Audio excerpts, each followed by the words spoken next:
Hi అండి. Mad for each other అనే show already ఈ రోజు నుంచెలే అంటే 15వ తారీఖు నుంచి మార్చి 15 నుంచి స్టార్ట్ అవుతుందని చెప్పారు. ఆల్రెడీ స్టార్ట్ అయింది కూడా. ఈ షో చూసిన తర్వాత ఆ షో ఎందుకురా ఈ షో అని నాకు అనిపించింది.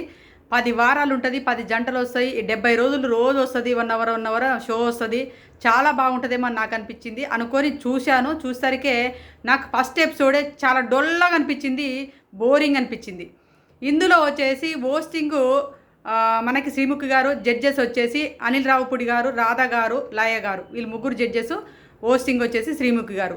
ఈ షోలో ఉన్నటువంటి 10 జంటలలో ఉన్నటువంటి రిలేషన్స్ వాళ్ళలో అంటే 10 జంటలో ఉన్నటువంటి ఏమంటారు బాండింగు ఎలా ఉంది, ఆ బాండింగ్లో ఉన్నటువంటి అవకతవకల గురించి మాట్లాడడం అన్నట్టు. ఈరోజైతే ఇంట్రడక్షనే పెద్ద బోరింగ్ అనిపించింది. ఇంట్రడక్షన్ చూసినంతసేపు అసలు ఏంటిరా వీళ్ళని చూడాలారా, రేపంచెల్లి వీళ్ళని భరించాలారా, ఏముందిరా అనే లెవెల్లో నాకైతే అనిపించింది. షో చెత్తగా చెండాలంగా అనిపించింది నాకు ఈరోజు అయితే. రేపు ఎలా ఉండబోతుందో తెలియదు. ఆల్రెడీ ఈరోజు వాళ్ళలో వాళ్ళంటే ఉన్నటువంటి జంటలు 10 జంటలలో ఏ జంటకు అర్హత లేదు. మ్యాడ్ ఫర్ ఈచ్ అదర్ అనేది విల్లాకి వెళ్ళడానికి, ఆ నివాసంలో ఉండడానికి ఒక పెద్ద ఇల్లు ఇస్తారన్నట్టు. ఆ ఇంట్లో ఉండాలి. వీళ్ళకు గొడవలు, వీళ్ళకు కొట్లాటలు ఇవన్నీ జరుగుతాయి అన్నట్టు. ఆల్రెడీ మనకు తెలుసు 3 జంటలు ఎలిమినేషన్ అయినాయి అనే ప్రాసెస్ కూడా తెలుసు.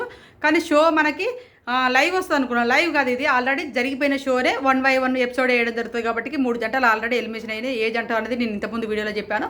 ఇప్పుడు మాత్రము బిట్టు అండ్ సంధ్య ఇద్దరిని ఎలిమినేషన్ అని చెప్పారు, కానీ అది ఎలిమినేషన్ కాదు.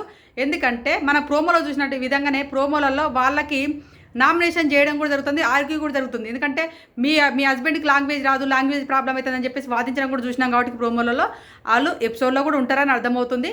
వాళ్ళు కూడా విల్లాకే వస్తారన్నట్టు. అయితే నేను అనేది ఏంటంటే ఈ షో చూస్తుంటే జంటలు ఎన్ని కలిసి ఉంటాయి, ఎన్ని జంటలు విడిపోతాయి అన్నది అయితే ఇంతవరకు గ్యారెంటీ లేదు. ఇప్పుడైతే ప్రస్తుతానికైతే ఈరోజు ఇంట్రడక్షనే వాళ్ళ భర్తలు అంటే హస్బెండ్ వైపుల ఇంట్రడక్షన్ షోనే ఈరోజు చాలా బోరింగ్ అనిపించింది, చెత్తగా అనిపించింది. అన్ని గంటలు 2 గంటలన్నర లాగ్ అంత అవసరమా? ఇంట్రడక్షన్కే ఇంత 10 జంటలు ఇంట్రడక్షన్ చేయడానికి 2 గంటలన్నర పెట్టిరు. ఆ 2 గంటలన్నరలో ఏమైనా ఎంటర్టైన్మెంట్ చేస్తారంటే ఎంటర్టైన్మెంట్ లేదు. ఏమన్నా వీళ్ళలో ఉన్నట్టు ప్రేమ బయటకు వస్తుంటే ప్రేమ లేదు. అసలు ఏముంది అందులో? ఎందుకు 2 గంటలన్నర చేసిరో అర్థం కాలేదు నాకైతే. మరి రేపు ఎలా ఉండబోతుంది, ముందు ఎలా ఉండబోతుంది మనకు తెలియదు. మొత్తం ఇది 70 రోజుల ఎపిసోడ్ జరగబోతుంది.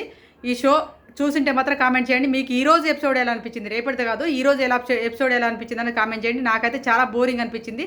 రేపటి దాని గురించి రేపు మాట్లాడుకుందాం. ఈ వీడియో నచ్చిందని కూడా ప్లీజ్ దయచేసి లైక్ చేయండి, ఛానల్ సబ్స్క్రైబ్ చేయండి. జియో హాట్‌స్టార్లో వస్తుంది. Boy friends.